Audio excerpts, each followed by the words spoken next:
আমি শ্রী বিশ্বনাথ আপনাদের সামনে উপস্থিত হয়েছি। কিছু বলবার আগে সবাইকে আমার আন্তরিক শুভেচ্ছা, অভিনন্দন, ভালোবাসা এবং প্রণাম। আমি আজ ভয়ঙ্কর কিছু কথা বলবো আপনাদের। হ্যাঁ, আপনারা টাইটেলে বা থাম্বনেলে যেটা দেখলেন ওটাই সত্যি। মিঠুন চক্রবর্তী সামনের জন্মে সারমেয় হতে চলেছে। না না, কোনো রাগ ক্ষোভ নয়। আমি বলছি আপনাদের, খুলে বলবো, ভিডিওটা শেষ পর্যন্ত দেখবেন। সেই কারণে শুধু মিঠুন চক্রবর্তী না, চক্রবর্তী, বোস, ঘোষ, দত্ত, দে, এভরিথিং আপনারা দেখছেন তো হালফিলে কি পরিমাণে সারমেয়, মানে কুকুর। কুকুর এভাবে বললে হয়তো শুনতে অনেকের খারাপ লাগবে, তার কারণ কুকুর প্রাণীটা আজকে মানুষের সাথে সহবস্থান করছে। প্রচন্ড পরিমাণে কুকুর আপনারা পথে ঘাটে দেখতে পাচ্ছেন, ঘরে বাড়িতে, সব জায়গায় সর্বত্র। এর আগে কিন্তু এত দেখা যেত না। অনেকে বলেন কারণটা কি। তো টাইটেল বা থাম্বনেলে যেটা দেখছেন যে মিঠুন চক্রবর্তী পরের জন্মে কুকুর হতে চলেছেন, সত্য কথা, বাস্তব সত্য কথা। আমি আপনাদের এর আগেও একটা ভিডিও দিয়েছিলাম। সেই ভিডিওতে আমি কিছু বলেছিলাম, বলবার পর কয়েকটা কমেন্টস এসেছিল সেখানে, এবং আমাকেও কয়েকজন ফোন কলস করেছেন যে আপনি বলছেন মিঠুন চক্রবর্তী কুকুর পোষে, প্রচুর কুকুর পোষে, কুকুর পুষলে পরে, ঘরে কুকুর রাখলে পরে অনেক খারাপ জিনিস হয়, দুর্ভাগ্য নেমে আসে। কই, মিঠুন চক্রবর্তী তো কেমন একটা জীবনযাপন করে। আজকে তাদের এই মেসেজের উত্তরটা আমি দিয়ে দিই। আগে উত্তরটা দিই, তাহলে পরে আমি বলতে সুবিধা হবে, আপনাদেরও বুঝতে সুবিধা হবে।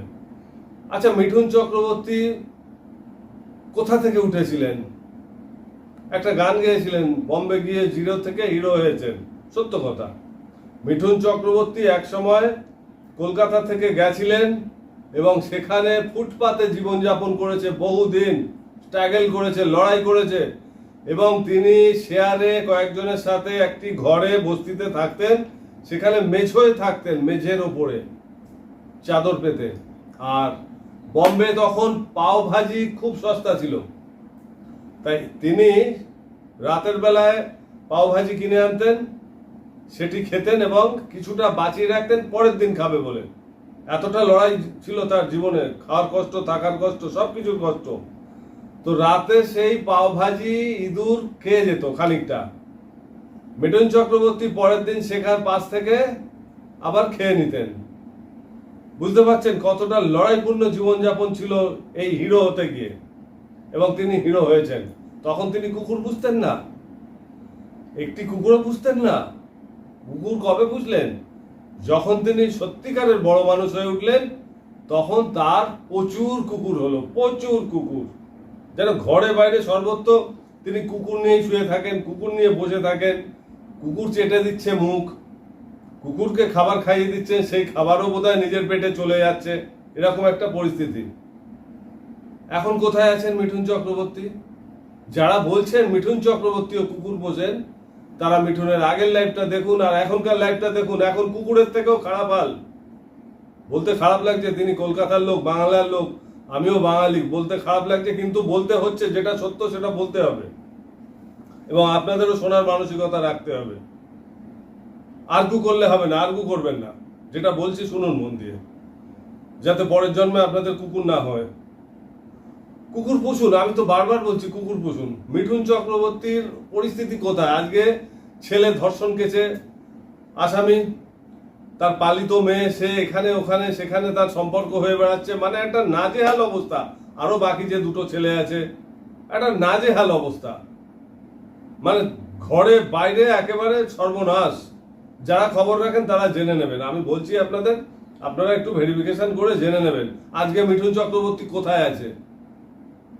আজকে পরিবারের সম্মান বাঁচাতে, মান সম্মান, আইন আদালত বাঁচাতে তিনি এ দরজায় ও দরজায় ঠোকর খেয়ে বেড়াচ্ছেন, হাত পা ধরে বেড়াচ্ছেন, সত্য কথা। তো আপনাদের জীবন জিরো থেকে হিরো হয়েছে, হিরো থেকে এবার জিরোরও নিচে নেমে গেছে। বুঝতে পারলেন? আশা করি বুঝতে পারলেন আমি কি বলতে চাইছি। কুকুর পুষুন, কুকুর পুষুন, কুকুরকে আমিও খেতে দিই। বিশ্বাস না হলে এসে দেখবেন, কুকুরকে আমিও খেতে দিই। এমনও দেখা গেছে যে আমার ঘরে হয়তো খাবার হয়ে গেছে, খাবার এখন স্টকে নেই, তাদের জন্য খাবার বানিয়েছি বা আমার ঘরে খাবার বানানো হয়েছে, তাদেরকে খাওয়ানো হবে বলে। কুকুরকে খাওয়ান, মুখের খাবার খাইয়ে দিন, কিন্তু চৌহদ্দির ভেতরে নো এন্ট্রি। কাল ভৈরবের বাহন কুকুর, আমি বারবার বলছি। কাল ভৈরব হচ্ছে মৃত্যুর দেবতা, আর কুকুর তার বাহন। তাহলে আপনারা ঘরে কাকে নিয়ে আসছেন? আপনাদের এই সোফায় বসছে, আপনাদের খাটে বসছে, আপনাদের সর্বত্র ঘুরে বেড়াচ্ছে, গায়ের লোম পশম ঝরে ঝরে পড়ছে, তাদের মুখের লালা পড়ছে, আপনার সেখানে হাত পা যাচ্ছে, বড় ঠাকুরের দশায় জড়িয়ে যাচ্ছেন।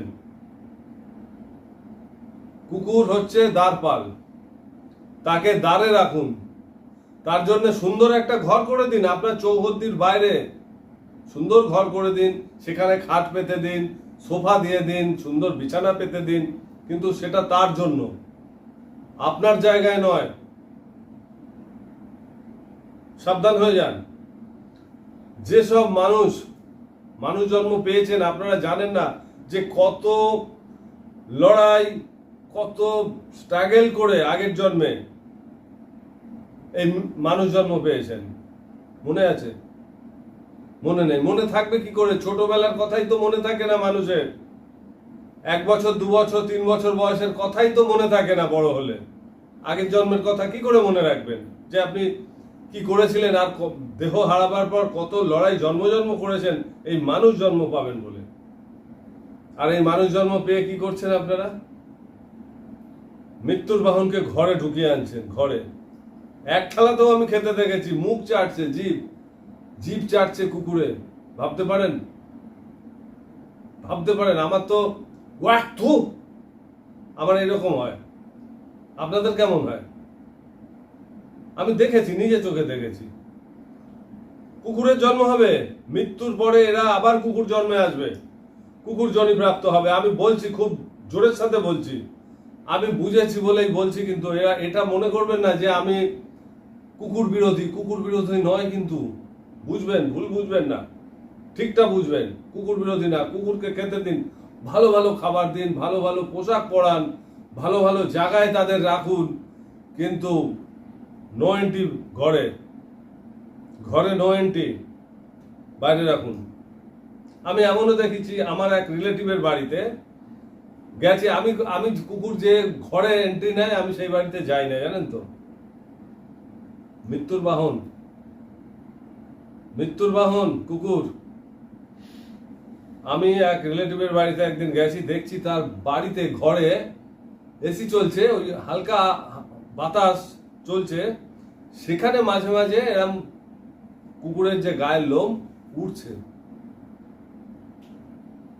তারপর আমি আর অপেক্ষা করিনি, আমি তাদের বিদায় জানিয়ে বেরিয়ে এসেছিলাম। তারাও হঠাৎ ভেবাচাকা খেয়ে গেল যে কথা বলতে বলতে হঠাৎ আমি চলে যাচ্ছি। গড়িয়ায় আমার এক রিলেটিভ। তারপরে আমি আর যাইনি। বহুদিন তারা আমাকে জোর করে নিয়ে যাওয়ার চেষ্টা করেছেন। বলছি না, আমার এখন সময় হবে না। সময় তো হতেই পারে, রিলেটিভের বাড়ি যাওয়ার সময় হবে না মানে এটা তো কথা না, কিন্তু ভয়তে যাইনি। কাল ভৈরব ঘরের মধ্যে আমি দেখেছি, সোফায় শুচ্ছে, যে সোফায় তারা বসছে, যে বিছানায় তারা শুচ্ছে, ঠাকুর ঘরে ঢুকে যাচ্ছে। মানে এমন কোনো জায়গা নেই ঘরে যে কুকুর যাবে না, এমন বাড়ি ঘর দেখেছি। খাচ্ছে, খেতে খেতে কুকুরের মুখে ধরছে, আবার সেখান থেকে খাবারটা খাচ্ছে। একটা প্লেটে খাবার খাচ্ছে, সেখান থেকে কুকুরের মুখে ধরছে, কুকুরও খাচ্ছে, আবার সে মুখে খাচ্ছে। আমি দেখেছি, আপনারাও দেখেছেন, আপনারাও করেন। যারা করেন তাদের বলছি, বন্ধ দিন, পারলে আজকে থেকেই বন্ধ দিন, না হলে আপনি নিঘাত কুকুর জনিপ্রাপ্ত হবেন। কুকুর হয়ে জীবন কাটাতে হবে এরপর, পরের জন্মে, মৃত্যুর পর। কোনো ভুল নেই। আপনি খোঁজ খবর করুন না, আমি ভুল বলছি, খোঁজ নিন, জানতে পারবেন। আজকে এত কুকুর বংশপ্রাপ্ত হচ্ছে, এত কুকুর চারদিকে, কেন? আমি সিকিমে গেছি, সেখানে দেখেছি স্প্যানিয়াল গুলো পথে ঘাটে ঘুরে বেড়ায়। স্প্যানিয়াল এখানে যেগুলোকে 5,000 7,000 10,000 দিয়ে কিনে ঘরে পোষে, আমার এখানে পাশের বাড়িতেই আছে একটা স্প্যানিয়াল। সাদা ওই লোম, ছোট কুকুর লোমওয়ালা, ঘরের মধ্যে ঘুরছে, ঘরের মধ্যে খাচ্ছে, ওটাই আবার ধুয়ে ধুয়ে রান্না হচ্ছে, এই হ্যান ত্যান সব চলে। তো সিকিমে এরা কিন্তু ঘুরে বেড়ায়, কত নেড়ি কুত্তা যেটা আমরা বলি, সিকিমে স্প্যানিয়াল, আমি নিজের চোখে দেখে এসেছি। তো আজকে দেখুন কুকুর কি পরিমাণে বেড়েছে। আগে ছিল 30 বছর আগে, আমি যারা একটু এজেড আমি তাদেরকে প্রশ্ন করছি, 30-40 বছর আগে এত কুকুর দেখেছেন আপনারা? দেখেননি তো? আরো দেখবেন, অপেক্ষা করুন, আরো 2-4 বছর 5 বছর যাক, দেখবেন কুকুরের ভয়তে মানুষ লুকিয়ে বেড়াচ্ছে। এখনই তো লুকিয়ে বেড়ায়। দেখবেন সন্ধ্যার পরে এমন এমন জায়গা আছে মানুষ ভয়তে যায় না। ভালো মানুষ, চোর ছাচর নয়, ভালো মানুষ, গৃহস্থ, এক পাড়া থেকে আরেক পাড়া যাবে, বলে ও বাবা কুকুরের ভয়তে যাওয়া যাবে না। ভাবতে পারছেন কোথায় পৌঁছে গেছেন? এখনই যদি কন্ডেম না করা যায়, এখনই যদি এরকম না করা, মানুষগুলো মরে মরে কুকুর হচ্ছে। এই যে এত কুকুর দেখছেন না, যে মানে কুকুরগুলোকে ঘরে নিয়ে সহবাস করেন, শুনতে খারাপ লাগবে, সহবস্থান করেন, তারাই মরে কুত্তা হচ্ছে। এখনো সময় আছে, আপনারা এগুলোকে চেঞ্জ করুন। আপনাদের রুটিন যে জীবনের সংসারের ধর্ম থেকে চেঞ্জ করে দিন। একটা সুন্দর ঘর বানান না, 1 লাখ 2 লাখ 5 লাখ খরচ করে একটা ঘর বানান, বাইরে সুন্দর সাজিয়ে দিন, আপনার প্রিয় কুকুরটি সেখানে থাকবে, কিন্তু মূল দরজার ভেতরে এন্ট্রি না, নো এন্ট্রি। আমার কথা আপনাদের যদি শুনতে খারাপ লাগে, আমাকে যদি গাল দেওয়ার ইচ্ছে হয় দিন, কিছু যায় আসে না আমার। আমি চেষ্টা করলাম, এই এত কুকুর, মানুষগুলো ঢপাঢপ মরছে আর কুত্তা হয়ে যাচ্ছে। এই যে মিঠুন চক্রবর্তী নিঘাত কুত্তা হবে, মিঠুন চক্রবর্তী কুত্তা হবেই হবে, কেউ ঠেকাতে পারবে না। আমি দেখেছি কুত্তা চাটে, মিঠুনের গা হাত পা কুত্তায় চাটে। যারা বলেন না মিঠুন চক্রবর্তী কুকুর বসে, মিঠুন চক্রবর্তী 0 থেকে হিরো হয়েছিলেন, এবার হিরো থেকে পাতালে চলে গেছেন। 0 না, 0 থেকেও যদি নিচু কিছু থাকে সেখানে গেছেন।